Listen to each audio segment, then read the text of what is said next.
get up and dash 100 meters and I would eat up the competition. It's just non-existent. I kick my feet up. Thought I was passing till I got blasted. Welcome to 3 Count Commentaries. It's your boy MagMongoSlade, and we got to talk about AEW Rampage from April the 8th, 2022. News and notes. Gonna sit here and ponder this concept because Tony Khan before Rampage made a silly tweet about bots and anti-AEW. I don't know if I want to give that its own video because it kind of deserves it, or should I just tack it onto here? While I think about that, we'll get into what I actually plan to talk about is the Discovery Warner Media merger. Now, if I did a video on this by itself, nobody would care. So I have to talk about it here. The business of the business, because this has very little to do with AEW, but it has something to do with AEW. All right, so Warner Media has been bought again. This time it's been bought by Discovery. So for those of you who might want to know what this means, it is a merger of the two. So Warner Media owned the following companies: HBO, HBO Max, CNN, Warner Brothers Films, DC Comics and DC Films, New Line Cinema, TBS, TNT, True TV, Cartoon Network, Turner Sports, and Rooster Teeth. I think Rooster Teeth are the streaming service. And they were also part owners of the CW network. They've been trying to sell that joint for a little while now. Discovery owned Discovery Plus, Discovery Channel, HDTV, Food Network, TLC, Investigation Discovery, the Travel Channel, Turbo Velocity, Animal Planet, Oprah Winfrey Network, and the Science Channel. That's just a few. So they will be merging. They will also be merging the streaming services. The streaming services, there were two different streaming services, which was Discovery Plus and HBO Max. Those things will be consolidated at some point in the future. The CEO, to get rid of redundancies, mergers almost always, no, it's not almost, mergers always result in job loss. And it seems that most of the people getting cut will be Warner Media people. That's why we're talking about this. You know, you're saying to yourself, why are we talking about this, Mongo? I don't care about this. Warner Media is getting gutted. That's why you should care. Because guess who AEW is doing business with? Warner Media. And now they're going to be having new ownership. And we don't know what those new owners, what they're into. And to be quite honest, I looked at 3 or 4 different articles because I'm pretty thorough about these kinds of things. I looked at Deadline, I looked at Variety, and I looked at the New York Post. So Deadline pretty much told us about the CEO of Discovery. His name is David Zaslav. And David Zaslav is the CEO of Discovery, like I said. He will now take over operational control of the Warner Brothers Discovery merger and the company that remains. So now, if I read the list of channels that Discovery owned, none of them is known for scripted television. So scripted TV is not what Discovery does. You know, they do lifestyle stuff. HGTV, Travel Channel, Food Network, that's lifestyle stuff, okay? That's what they specialize in. Pro wrestling don't fit into that. So we're looking at people who are taking over a scripted TV giant, because TNT, TBS, Warner Media, they like doing TV and film and movies, scripted television. They love doing that stuff. Now, wrestling is part scripted, part unscripted. We don't, it depends. I don't understand how they classify that in that ordeal there, whatever. And we know that they have to do some of that stuff, because they own CBS and TNT. They have to produce scripted television for those networks. And maybe they'll say, we're not going to touch anything right now. We're just going to sit back and let things go and let's see what happens. But there's no guarantee they're going to keep wrestling, because it might not fit into their portfolio. Now, it might, I'm pretty sure Tony Khan has probably made a phone call by now, because the merger just became official within the last couple of days between the 6th and the 8th. I'm sure he, as a CEO himself and as a billionaire, he's probably made a phone call or two to some of these people at Discovery and say, hey, maybe we need to have a sit down. We need to have a conversation. because I want to know what's going on and what you guys might be considering in relation to my company, which does business on your network. you know, but this is a very interesting thing, and it's pretty important because there's a lot of money being sloshed around in this thing, man. I'm talking hundreds of billions of dollars being thrown around, and it's the media enterprises are consolidating at a rapid rate, and that's problematic. I'm definitely, as a capitalist, I'm concerned about that because the market isn't expanding, it's contracting. And when you have something like that occurring, that means there's something bad really going on. And we need to have more providers of entertainment. We can't have fewer. We need to have more. There needs to be more options.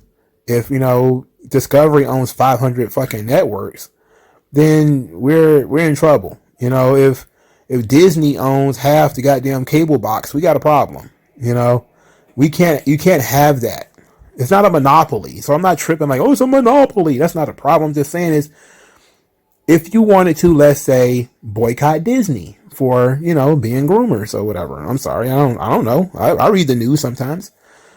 How can you really boycott Disney? He's like, okay, well, I'm not going to have Disney Plus. Like, okay, great. You watch ESPN? Oh yeah, I love Stephen A. Smith. Then you supporting Disney because Disney owns ESPN. Then Disney stealth owns a bunch of other companies too. So it makes it very difficult for you to actually vote with your wallet or vote with your attention or your pocketbook or whatever, because these companies own so many networks.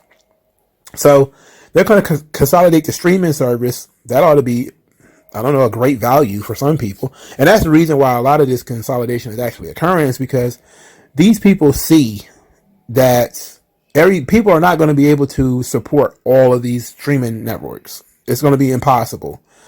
The reason why cable was so expensive is because everything was considered premium. So now you have to pay more for HBO, pay more for Stars, pay more for Cinemax and all that stuff.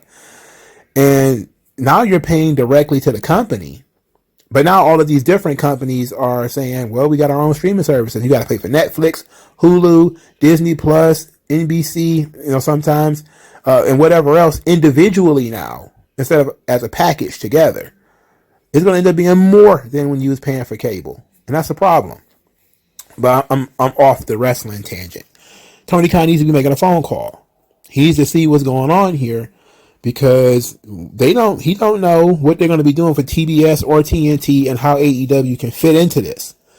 I did see, I think it might have been Ringside News, and I didn't read the article, so forgive me if this is false, but I saw that AEW will be streaming on New Japan World.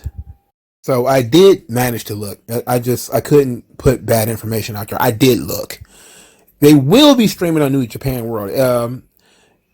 Dynamite and Rampage, but it will only be in Japan. So it's basically Japanese version, Japanese language Dynamites and Rampages will be on New Japan World. I thought when I started talking about it that it was going to be pay-per-views and everything on New Japan World, which I wouldn't have seen a problem with that.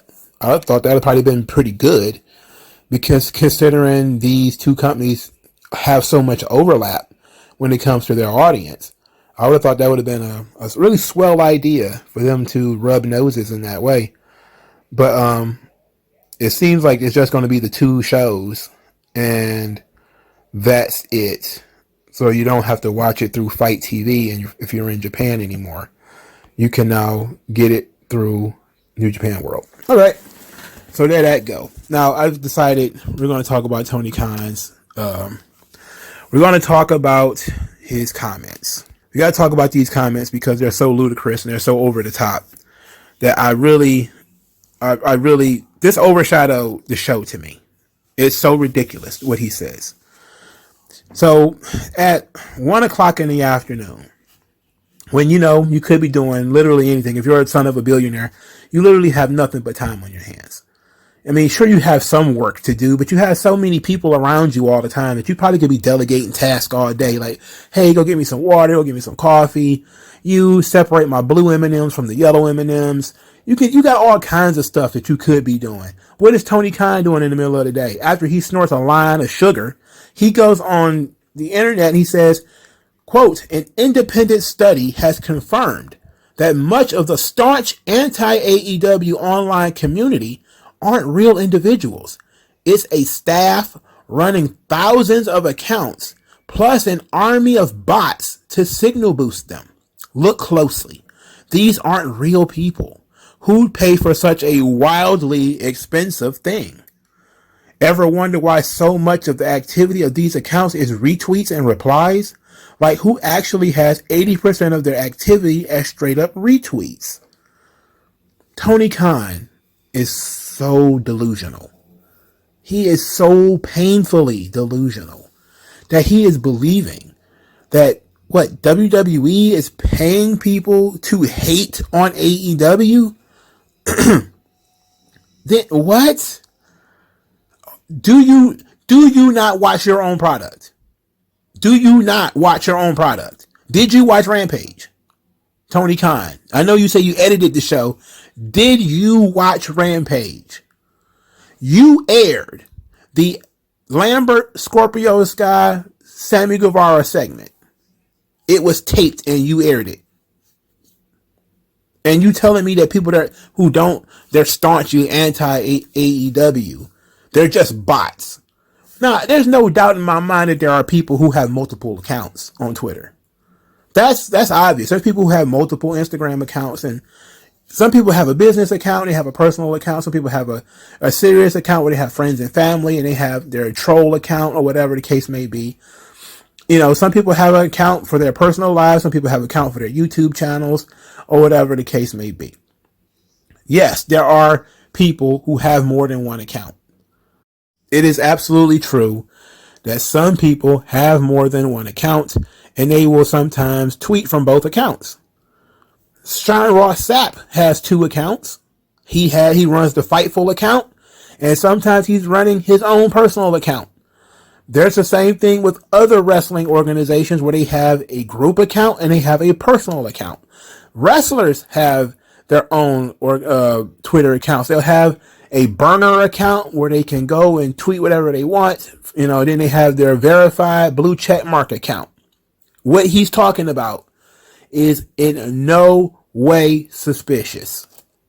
There is nothing suspicious about that. There is nothing suspicious about somebody having more than one account.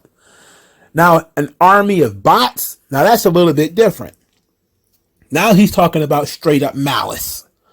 That there's somebody in a computer room, like a Bond villain, tippity typing on his computer, like Claw from Inspector Gadget, stroking a cat. I'm going to take down AEW. Like, come on. Did you not watch your own product? You mean to tell me that you put on this product and it's absolutely perfect and it's for everybody and everybody likes it? It's like I think a more truthful comment really is more than half the people who are trolling AEW are just people who are fucking with AEW fans. They don't even dislike it that much. They're just fucking with them. All right. They're just trolling. That's all it is. Some guys is trolling, you know. They watch Dynamite every week looking for something to complain about. They're looking for something to trip out about. You know, the AEW Botches account is hilarious.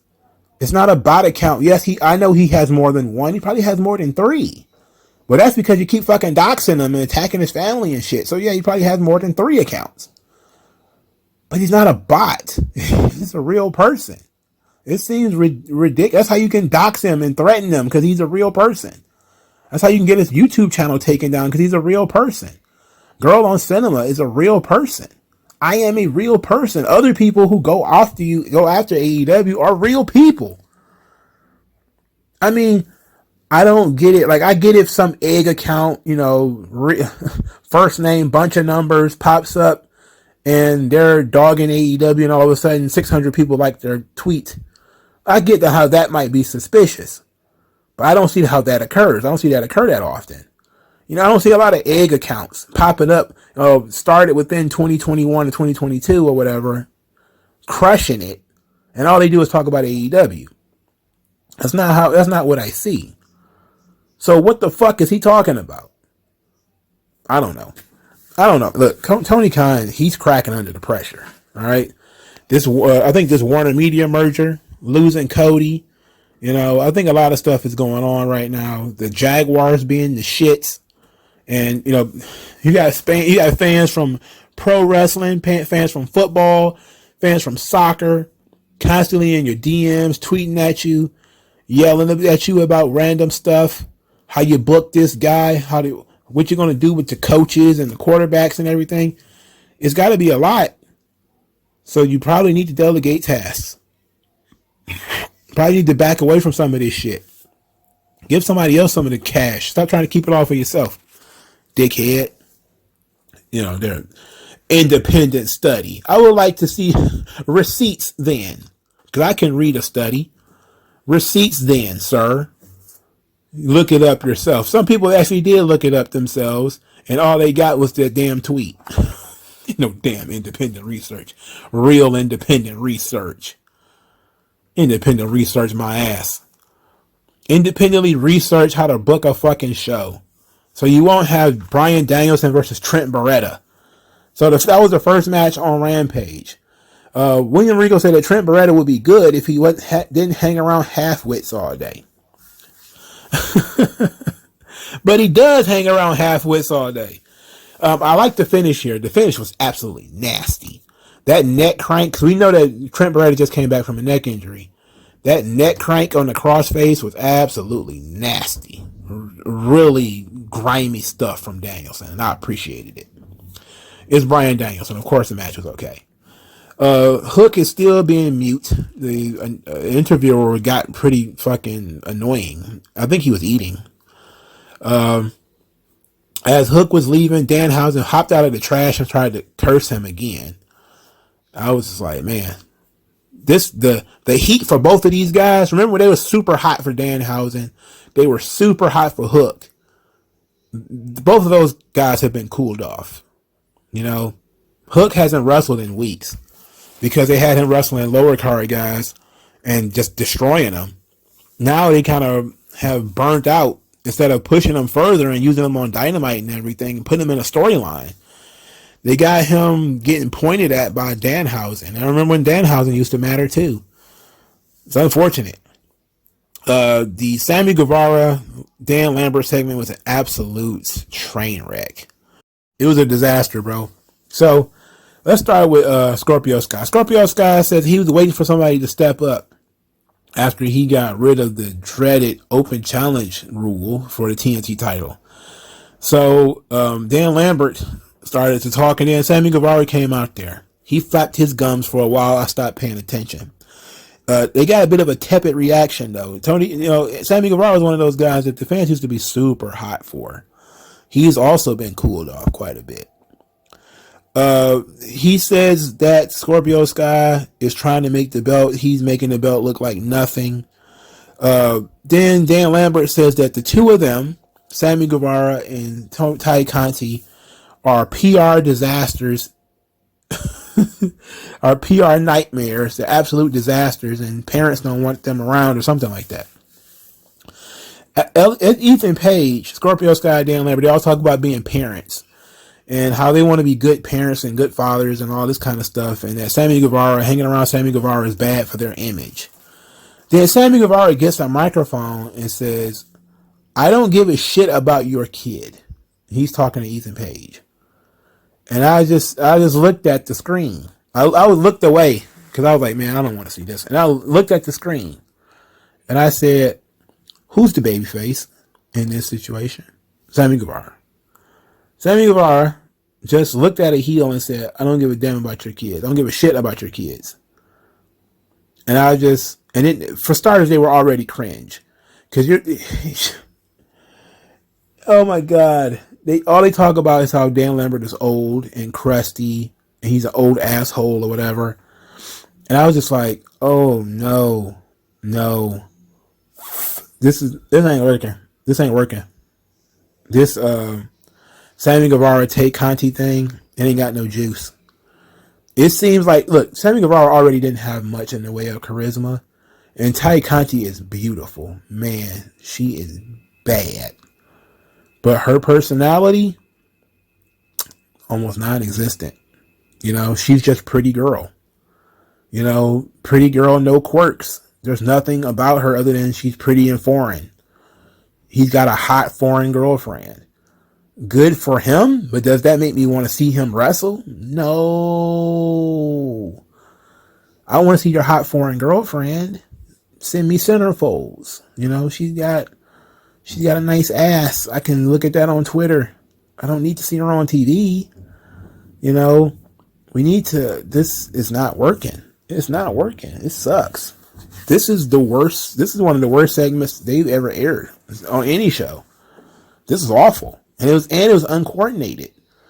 And then we end with this thing where the babyface, Sammy Guevara, threatens to do more bad stuff to them because he wants his TNT title match. I was like, okay, man, this was awful. Awful stuff. Jericho names QT Marshall his sports entertainer of the week. QT Marshall was then immediately beaten by Swerve Strickland in a match. Ricky Starks got up and says, okay, cut off that garbage theme music. It was kind of garbage, if we're being honest. Then he challenged Shane to a tag match, him and Hobbs versus Shane and Keith Lee. I'm like, okay, I don't have a problem with that. I would like for this match to be on Dynamite and not Rampage, though. I would really enjoy that part of this whole ordeal. I would love these guys to be moved up to Rampage and for you to take time that you were going to give to the Dark Order or the Gun Club or somebody like that and put them on Rampage. Thank you kindly. Willow Nightingale was defeated by Red Velvet for the Owen Hart tournament. So Red Velvet will be going forward into the tournament. Who cares? Tony Nese says that he is the best free agent and wanted some of the same enthusiasm that the announcers have for other people. Then smart Mark Sterling showed up and handed him a business card. I don't see Mark Sterling as being much of anything. I like the idea of Tony Nese and MJF hanging out with each other. I think they could probably get along. I see how their characters would work. You know, that could be fun. Then we get to the main event: Wheeler Yuta versus Jon Moxley. So Jon Moxley is pacing about, swerving his hips and everything, and arms, and doing what he do. Wheeler Yuta says that Jon Moxley embarrassed him the first time, beat him the second time, but he got a little bit better. He's not scared of Jon Moxley, and there's nothing more Moxley can do. Now he's the ROH Pure Champion, and he's going to beat Jon Moxley. Jon Moxley says, look, it ain't my job to respect you. I'm not your friend. I don't care if Regal likes you. My job is to spill your guts. I'm like, this guy really want to be in a rock band from like the early 2000s or some shit. Like, you want to be a member of Korn or something like that. Want to spill your guts all over the concrete, lick it up. Like, come on, these goddamn macabre lyrics. So they went out there and had a bloody brawl where Wheeler Yuta started to leak. He jumped off the top rope onto Jon Moxley through a table. He took 2 paradigm shifts and kicked out of both of them. The match. The point of this whole thing was to show that Wheeler Yuta has the stuff to be in the Fight Club or Combat Club. And he did so by refusing to give up, fighting through the paradigm shifts, continuing to fight, and he won the respect of William Regal, and they shook hands. And then that seems to be more than enough for Danielson and Moxley. Moxley then told him, now the real work begins. And I was okay with this. The match itself was ridiculous, but the point of it was to get over Wheeler Yuta. That was the point. The point was transitioning Wheeler Yuta from job guy to middle card, solid middle card guy. The point of it was to elevate him. That was Jon Moxley's job. Jon Moxley's job was to make Wheeler Yuta look like Wheeler Yuta was really good. And that he was really, being put through the ringer. And he did it. That's when you realize what the job is of the match. They're not just doing moves for the sake of moves. Wheeler Yuta has a chip on his shoulder. He's out to prove that he's the best. And doing so, he's going to willing to do it, even if it means wrestling under Moxley's terms, like going out into the crowd and stuff like that. Like jump starting and going out into the crowd. That's, taking it to Moxley on Moxley's terms. So we see that's the story that's playing out. So that's the story that played out throughout the match. Is Moxley is there as the wall that Wheeler Yuta cannot climb, and every time he is the boulder of a tortured Sisyphus as he tries to climb the mountain. The boulder is just coming, and that's what Moxley was. No matter what Wheeler Yuta did, he couldn't overwhelm Moxley. He couldn't stop him. So it wasn't about whether he could win. It's about whether he could lose gracefully. The fight that he could put up. And they successfully sold me on this story. Now, they didn't sell me on Wheeler Yuta because I know he's eventually got to talk. And I heard him talk, and it wasn't very good. And his body type is very strange, too. He's like a beanpole with arms and legs. Like a telephone pole with arms and legs. He's very just wildly skinny. So they successfully did their job. They elevated Wheeler Yuta here. Too bad it's on Rampage and nobody's going to care. And this would have been nice to show in front of the largest audience that you have that we're going to have Wheeler Yuta versus, Jon Moxley and see if Wheeler Yuta can earn his respect. And then sent him through all this. But they did it on Rampage, so they wanted the smallest number of people possible outside of YouTube to actually watch it. Sounds like a genius idea. Let me know what you guys think in the comment section below. Like, share, and subscribe.